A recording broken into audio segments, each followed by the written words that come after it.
जय माता जी। मैं आपसे यही निवेदन कर रहा था कि इन दिनों मैं आपसे कुछ वो कहानियां साझा कर रहा हूं जो हमें हमारे अतीत पर गौरव दिलाती है, हमारे अंदर स्वाभिमान की भावना संचरित करती है, हमें ये एहसास दिलाती है कि हम कौन सी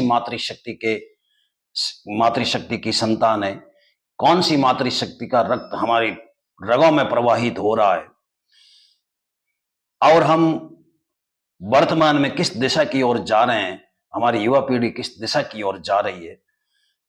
बड़ी विडंबनापूर्ण स्थिति है। लेकिन लेस मात्र भी अगर आपने इस कहानियों को पढ़ा, इस कहानियों को सुना, हृदयंगम किया, तो मैं विश्वास के साथ कह सकता हूं कि निश्चित रूप से आपके अंदर यह भाव तो उत्पन्न होगा ही होगा कि मैं चारण हूं और चारण होना क्या चीज होती है। लेकिन हम इन सब बातों से कट रहे हैं। तभी आज जब भी हम ये कहते हैं कि हम चारण हैं तो लोग हमारे ऊपर प्रश्न चिन्ह लगाते हैं कि आप कौन से चारण, क्योंकि हमने वो चारणाचार का जो मार्ग था वो छोड़ दिया है।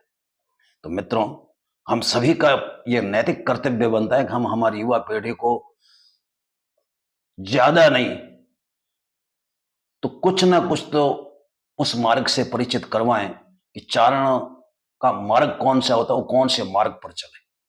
मैं आज मां शीला के जन्म दिवस पर आप सभी को हार्दिक शुभकामनाएं अर्पित करता हूं और मां शीला आपके अंदर ये संबल पैदा करे, आपके अंदर ये हिम्मत पैदा करे, आपके अंदर ये नैतिकता पैदा करे, आपके अंदर वो जीवन मूल्यों की पुनर्स्थापना करे जिसके कारण उन मातृशक्ति ने संघर्ष किया और उस संघर्ष को याद करके आज भी हम गौरवान्वित है, प्रफुल्लित है, स्वाभिमान के साथ हम सिर ऊंचा करते हैं।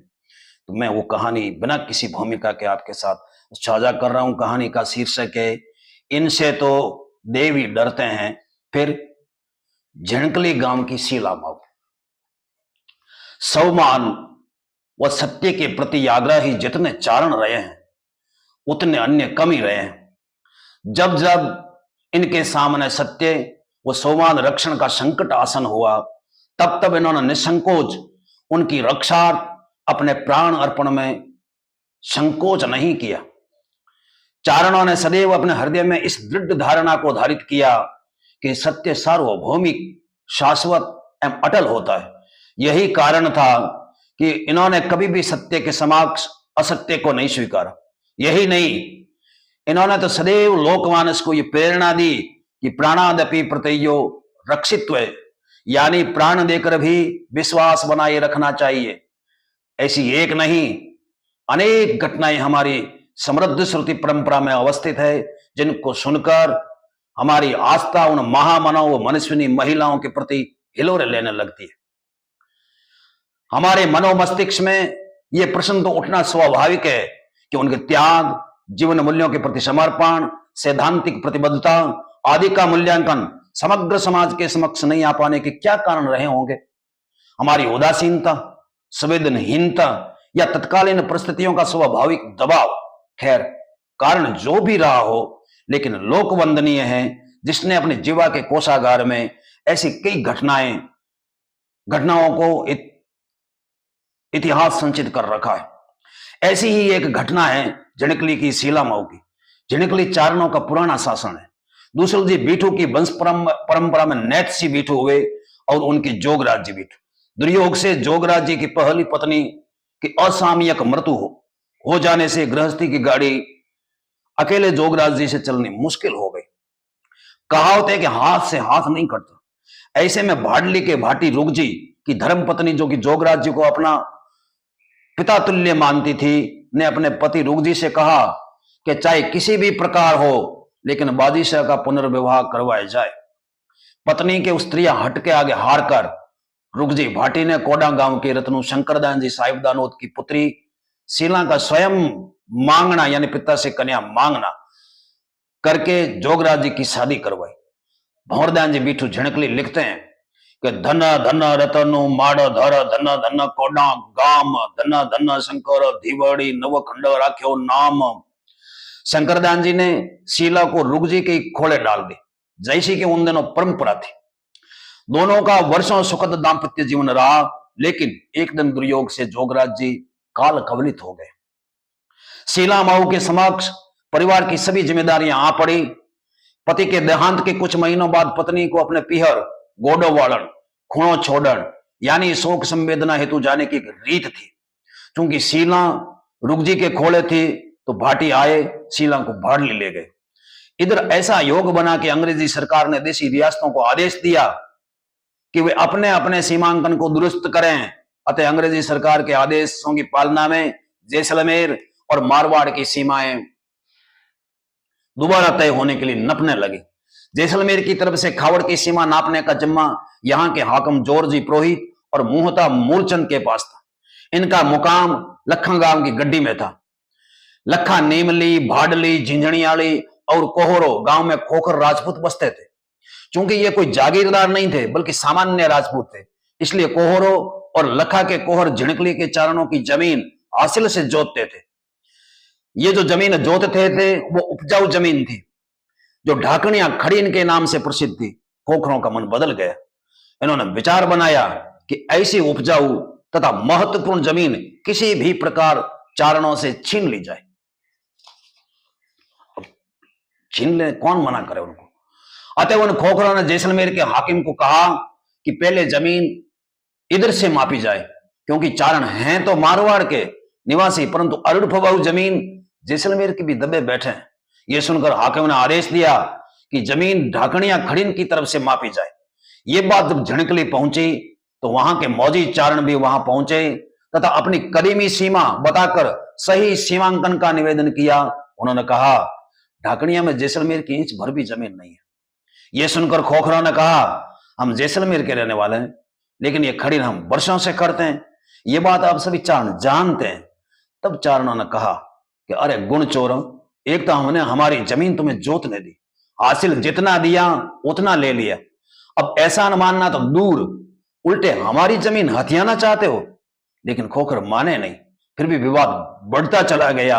समकालीन कवि गुलाब जी उज्जवल उजना लिखते हैं कि मूलो महतो मेल चौड़े जकीना चाड़ा, मूलो महतो मेल रेबस्या गांव रुखाड़ा, मूलो महतो मेल खान भेड़ा खुटोड़ा, मूलो महतो मेल तीन जादम टूटोड़ा,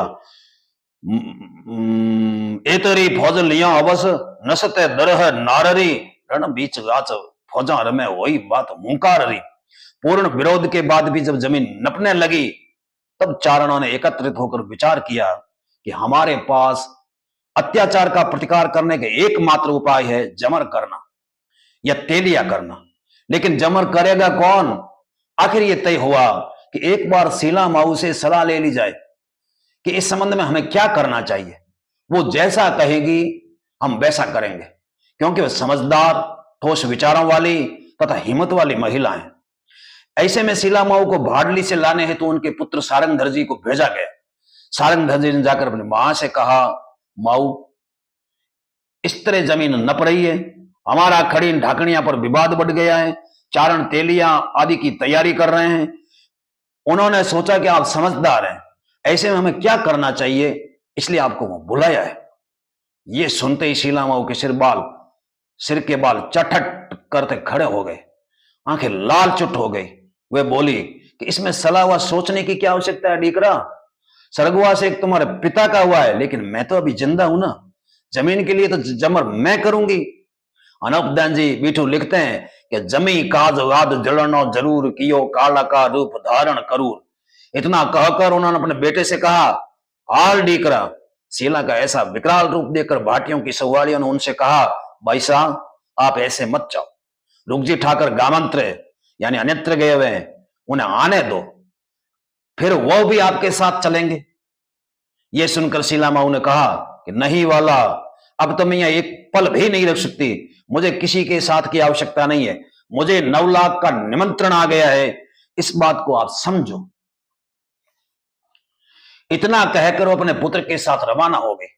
आगे शीला माऊ और पीछे भाडली के कई मिनट सीधे ढाकनिया ढूके। शीला माऊ ने आते ही कहा, रे खूटोड़ा, खज खाने से पेट भरेगा, अखज खाने से नहीं। ये जमीन हमारी बपोती है, आप होते कौन हो नापने वाले? ये सुनकर खोखरों ने कहा कि ऐसी हुंकारों से डरने वाले हम नहीं हैं, हम भी राजपूत हैं, ऐसी डफराइयों से नहीं डरते, ये बात आप अच्छी तरह से जानते हैं। इतना सुनते शीला मऊ के क्रोध का कोई पारावार नहीं रहा। उन्होंने वहीं बैठे चारणों से कहा, इन क्षत्रियों के दिन समाप्त हो गए हैं, मेरे जमर की तैयारी कराओ। ये सुनते ही वहां बैठे गुगड़ गोम जी ने कहा कि जमर करना कोई बच्चों का खेल नहीं है, जीते जी जलना बड़ा कठिन काम है, हम कैसे मान लें कि आप जमर ही कर लेंगे। कहते हैं कि शीला मऊ ने उसी समय गांव से सीधे का सामान मंगवाया, अपनी हथेली से उकलते घी से सेंतल सेक कर सीरा बनाकर सबको जिमाया। लोगों ने देखा कि मऊ की हथेली कढ़ाई में ऐसे चल रही थी मानो ठंडे पानी में चल रही है। शीला मऊ ने सबको जिमा कर पुनः कड़कती आवाज में कहा, अब तो मेरे जमर की तैयारी करो। यह सुनकर गोमज ने पुनः आशंका व्यक्त की कि मऊ आप पक्का ही जमर करेंगे या अभी हमारे मनने में नहीं आ रहा है। इतना सुनते उन्होंने कटार निकाली। लोग कुछ समझ पाते उससे पहले ही अपने दोनों स्तन वहां प्रज्वलित हो रही ज्योत की अग्नि में अपने हाथों से होम दी। अनुपदान जी लिखते हैं कि ठण काट वापोरा भरे थाल हो मिया गगन में निज हताल। मैं आगे की जो कहानी है आपको दूसरे वीडियो में साझा करूंगा। जय माता जी। आप मेरा दूसरा वीडियो जरूर सुने, आपको अच्छा लगे तो उसे साझा और सब्सक्राइब भी करें। हमारी संस्कृति के संरक्षण, हमारे साहित्य के संरक्षण और संवर्धन में आपका यथा योग्य योगदान दीजिए। आपके